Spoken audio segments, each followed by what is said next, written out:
할렐루야! 모두들 평안한 명절 되셨습니까?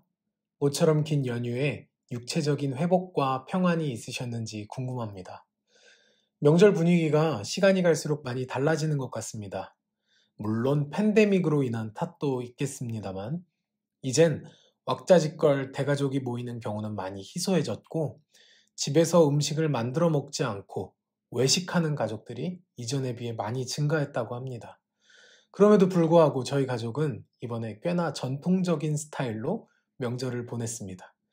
주일밤 막내 동생과 함께 서울 사당동에 계신 외할머니 댁에 방문하여 호박전, 명태전, 연근전, 녹두전을 부치다 보니 어느새 두세 시간이 훌쩍 흐르더군요. 그렇게 2022년에 설 연휴가 흘러갔습니다. 전통적인 것은 지루하거나 뻔하다고 치부되곤 하지만 전통은 전통이 된 이유가 있겠지요. 신앙에서도 마찬가지입니다. 옛날 말시로 기록된 성경 구절이 가져다주는 감동이 있고요. 투박한 찬송가의 가사만이 갖고 있는 울림이 있습니다. 우리 시흥동산교회에도 그런 매력이 있는 것 같습니다.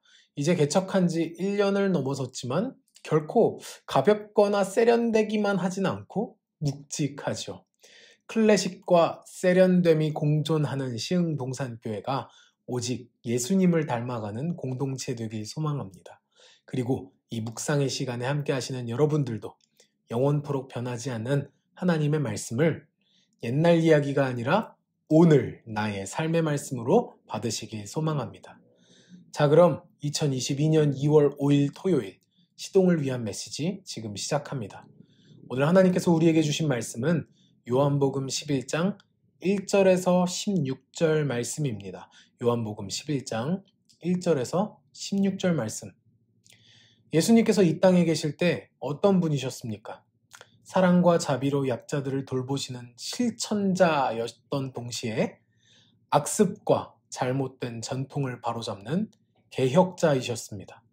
예수님의 독특하고도 확신 있는 행보는 복음서에 아주 생생하게 기록되어 있습니다. 그래서 말씀을 읽는 우리들을 당황케 할 때도 있습니다. 특히나 요한복음엔 그런 장면들이 많이 등장합니다. 인간적인 시선에서 제시하는 소망과 회의를 뛰어넘어 주권적으로 사역하시고 이적을 행하시는 모습을 보게 됩니다. 오늘 말씀은 우리가 너무도 잘 알고 있는 죽은 나사로를 살리신 사건의 전반부를 다루고 있습니다. 11장 3절 말씀입니다. 이에 그 누이들이 예수께 사람을 보내어 이르되 주여 보시옵소서 사랑하시는 자가 병들었나이다 하니. 예수님은 나사로네 삼남매와 가까이 지내셨습니다. 그 누구도 아닌 측근 나사로가 병에 걸렸다는 사실은 예수님께도 나사로네 삼남매에게도 보다 특별하고 위중한 사안이었을 것입니다. 하지만 예수님께서는 전혀 엉뚱한 대답을 하십니다. 11장 4절 말씀입니다. 예수께서 들으시고 이르시되 이 병은 죽을 병이 아니라 하나님의 영광을 위함이요 하나님의 아들이 이로 말미암아 영광을 받게 하려 함이라 하시더라.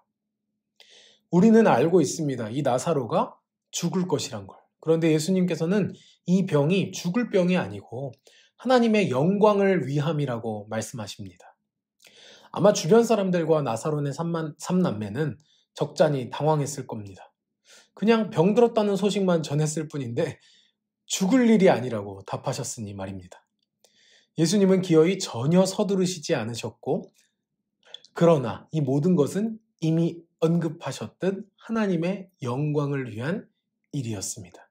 5절과 6절 말씀입니다. 예수께서 본래 마르다와 그 동생과 나사로를 사랑하시더니 나사로가 병들었다 함을 들으시고 그 계시던 곳에 이틀을 더 유하시고 그리고는 이렇게 말씀하십니다. 7절입니다.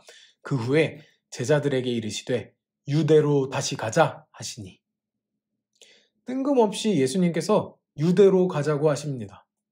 제자들은 예수님을 걱정했습니다. 왜냐하면 유대로 가면 예수님을 돌로 치려하는 유대인들이 그득했기 때문입니다.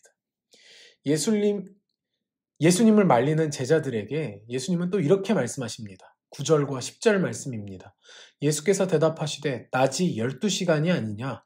사람이 낮에 다니면 이 세상의 빛을 범으로 실족하지 아니하고 밤에 다니면 빛이 그 사람 안에 없는 거로 실족하느니라. 다시 한번 그야말로 뜬금없는 말씀입니다. 예수님의 안위를 걱정한 제자들에게 예수님은 낮과 밤에 관한 이야기를 들려주십니다. 예수님의 말씀 가운데 낮과 빛은 생명이신 예수님을 상징하며 밤은 죽음과 고난을 상징합니다. 유대로 간다는 것은 죽음과 고난을 향하는 길과 같은 밤길이지만 빛이신 예수님과 함께하면 생명이 함께함을 말씀하신 것입니다. 그래서 유대로 다시 가자는 말씀을 하심으로써 죽음과 생명에 관한 말씀을 하신 것이죠. 그리고 곧이어 예수님께서 이렇게 말씀하십니다. 11절 말씀입니다. 이 말씀을 하신 후에 또 이르시되 우리 친구 나사로가 잠들었도다. 그러나 내가 깨우러 가노라. 죽음과 생명을 언급하신 후에 나사로가 잠들었다는 이야기를 하시니 왠지 제자들이 섬뜩했나 봅니다. 12절 말씀입니다. 제자들이 이르되 주여 잠들었으면 낫겠나이다 하더라. 그러나 예수님께서 나사로가 잠들었다고 말씀하신 것은 나사로의 죽음을 분명히 말씀하신 것이었습니다. 나사로에게 밤이 찾아왔음을 잠에 들었다라고 표현하신 것이죠. 그러고 보니 예수님께서 말씀하신 것이 우리에게 새롭게 다가옵니다. 예수님께서 아까 이렇게 말씀하셨죠. 11절 말씀입니다. 우리 친구 나사로가 잠들었도다. 그러나 내가 깨우러 가노라. 예수님께서는 죽음을 향하여 밤을 향하여 나아가십니다. 나사로의 죽음, 유대인들의 핍박을 향하여 거침없이 나아가십니다. 주변의 만류를 무릅쓰고 하나님의 영광을 위하여 나아가십니다. 그리고 이를 깨달았던 제자 도마는 이렇게 말했습니다. 16절 말씀입니다. 디두모라고도 하는 도마가 다른 제자들에게 말하되 우리도 주와 함께 죽으러 가자 하니라. 할렐루야. 물론 도마의 이 고백은 이후에 예수님을 버리고 도망간 모습 앞에 또 예수님께서 부활하셨다는 소식을 의심한 모습 앞에 부끄러워집니다. 하지만 이 도마의 고백은 참으로 의미심장합니다. 왜냐하면 이 고백이 예수님께서 가시는 길이 무엇인지를 분명히 드러내고 있기 때문입니다. 예수님께서는 사람들의 기대와 염려를 두고 좌고 우면하지 않으셨습니다. 다만 오직 하나님의 영광을 위하여 한 걸음씩 나아가셨습니다. 핍박과 고난이 있는 유대 땅을 향하여 나아가셨습니다. 밤을 맞이하여 잠에 든 나사로에게로 나아가셨습니다. 그리고 나사로를 깨우셨습니다. 그에게 새 생명을 허락하시고 빛을 비추어 밤에서 낮으로 인도하셨습니다.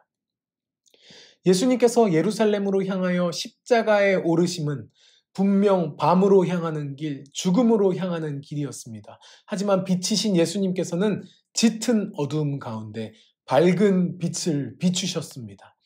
빛이신 예수님께서 어둠과 죽음의 권세를 이기시고 영원한 하나님의 영광을, 그 찬란한 빛을 우리들에게 비춰주셨습니다. 여러분, 우리는 예수님께서 쟁취하신 이 승리를 기억하고 기념하는 그리스도인들입니다. 그리고 내일 주일은 주님의 부활을 기리며 예배하는 날이죠. 오늘 하루 빛이신 주님과 동행하시고 우리가 일상에서 마주하는 어두운 그늘에 하나님의 영광을 비추는 우리가 되길 소망합니다. 기도하겠습니다. 사랑의 하나님 감사합니다. 사망의 그늘에 앉아있는 우리에게 빛이신 아들 예수님을 보내주신 은혜를 기억합니다. 우리도 그 예수님을 쫓아서 빛의 자녀로 살아가며 이 세상을 향해 생명의 빛을 비추길 소망합니다. 어두움과 죽음과 고난과 핍박이 있는 곳을 발견하는 지혜가 있게 하시고 그곳들을 향해 영광의 빛을 비추는 용기와 사랑을 허락하여 주시옵소서. 예수님의 이름으로 기도하옵나이다. 아멘.